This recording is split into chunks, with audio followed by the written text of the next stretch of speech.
D ಗ್ಯಾಂಗ್ನ ಎಲ್ಲ ಆರೋಪಿಗಳಿಗೂ ಬಿಡುಗಡೆ ಭಾಗ್ಯ ಸಿಕ್ಕಿದೆ. ಹತ್ಯೆ ಕೇಸ್ನ 17 ಆರೋಪಿಗಳಿಗೂ ಸೆರೆವಾಸದಿಂದ ಮುಕ್ತಿ ಸಿಕ್ಕಿದೆ. ಡಿ ಗ್ಯಾಂಗ್ನ ಎಲ್ಲ ಆರೋಪಿಗಳಿಗೂ ಬಿಡುಗಡೆ ಭಾಗ್ಯ ಸಿಕ್ಕಿದೆ. ಹತ್ಯೆ ಕೇಸ್ನ 17 ಆರೋಪಿಗಳಿಗೂ ಇದೀಗ ಸೆರೆವಾಸದಿಂದ ಮುಕ್ತಿ ಸಿಕ್ಕಿದೆ. ಡಿಸೆಂಬರ್ 13ರಂದು ದರ್ಶನ್ ಸೇರಿ 7 ಜನರಿಗೆ ಹೈಕೋರ್ಟ್ ಜಾಮೀನನ್ನ ಮಂಜೂರು ಮಾಡಿತ್ತು.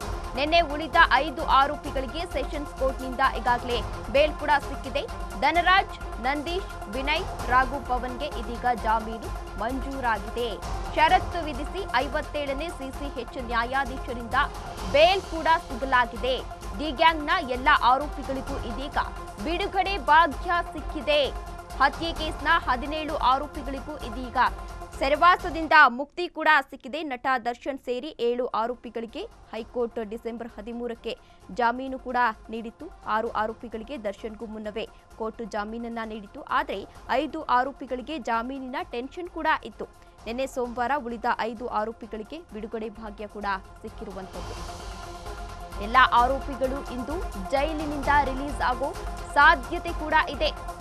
5 ಜನ ಆರೋಪಿಗಳು, ಎಲ್ಲ ಆರೋಪಿಗಳು ಇವತ್ತು ಜೈಲಿನಿಂದ ರಿಲೀಸ್ ಆಗೋ ಸಾಧ್ಯತೆ ಕೂಡ ಇದೆ. ಮೈಸೂರು ಜೈಲಿನಿಂದ A3 Pavan, A4 Raghavendra release ಆಗ್ತಾ ಇದ್ದಾರೆ. ಇವತ್ತು ಮೈಸೂರು ಜೈಲಿನಿಂದ A5 ನಂದೀಶ್ ಕೂಡ ಇವತ್ತು ಬಿಡುಗಡೆ ಆಗ್ತಾರೆ ಎನ್ನಲಾಗ್ತಾ ಇದೆ. ಧಾರವಾಡ ಜೈಲಿನಿಂದ A9 ಆರೋಪಿಯಾಗಿರುವಂತಹ ಧನರಾಜ್ ಕೂಡ ಇವತ್ತು ಬಿಡುಗಡೆ ಆಗ್ತಾರೆ. ವಿಜಯಪುರ ಜೈಲಿನಿಂದ ರಿಲೀಸ್ ಆಗ್ತಾ ಇದ್ದಾರೆ. A10 ಆರೋಪಿಯಾಗಿರುವಂತಹ ವಿನಯ್ ಕೂಡ ಇವತ್ತು ರಿಲೀಸ್ ಆಗ್ತಾ ಇದ್ದಾರೆ. ಎಲ್ಲಾ ಆರೋಪಿಗಳು ಇಂದು ಜೈಲಿನಿಂದ ರಿಲೀಸ್ ಆಗೋ ಸಾಧ್ಯತೆ ಕೂಡ ಇದೆ. ಮೈಸೂರು ಜೈಲಿನಿಂದ A3 ಪವನ್, A4 ರಾಘವೇಂದ್ರ ಇವತ್ತು ರಿಲೀಸ್ ಆಗ್ತಾ ಇದ್ದಾರೆ. ಇನ್ನು ಅದೇ ಮೈಸೂರು ಜೈಲಿನಿಂದ A5 ನಂದೀಶ್ ಕೂಡ ಇವತ್ತು ಬಿಡುಗಡೆಯಾಗುವ ಸಾಧ್ಯತೆ ಕೂಡ ಇದೆ. ಧಾರವಾಡ ಜೈಲಿನಿಂದ ಧನರಾಜ್, A9 ಆರೋಪಿಯಾಗಿರುವಂತಹ ಧನರಾಜ್ ಕೂಡ ಇವತ್ತು ಬಿಡುಗಡೆಯಾಗುವ ಸಾಧ್ಯತೆ ಕೂಡ ಇದೆ.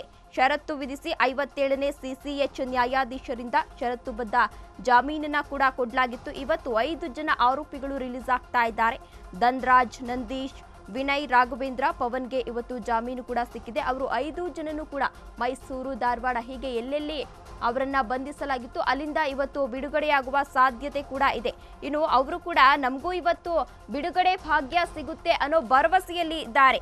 ಇಂದು ಎಲ್ಲ ಆರೋಪಿಗಳು ಷರತ್ತು ಪೂರೈಕೆ ಮಾಡಿ ಜೈಲಿನಿಂದ ರಿಲೀಸ್ ಆಗೋ ಸಾಧ್ಯತೆ ಕೂಡ ಇದೆ. ಈಗಾಗಲೇ ಸಾಕಷ್ಟು ಆರೋಪಿಗಳು ರಿಲೀಸ್ ಆಗಿದ್ರು. ಇನ್ನು 5 ಜನ ಆರೋಪಿಗಳು ಬಾಕಿ ಇದ್ರು. ಆ 5 ಜನ ಆರೋಪಿಗಳು ಇವತ್ತು ಬಿಡುಗಡೆಯಾಗುವ ಸಾಧ್ಯತೆ ಕೂಡ ಇದೆ.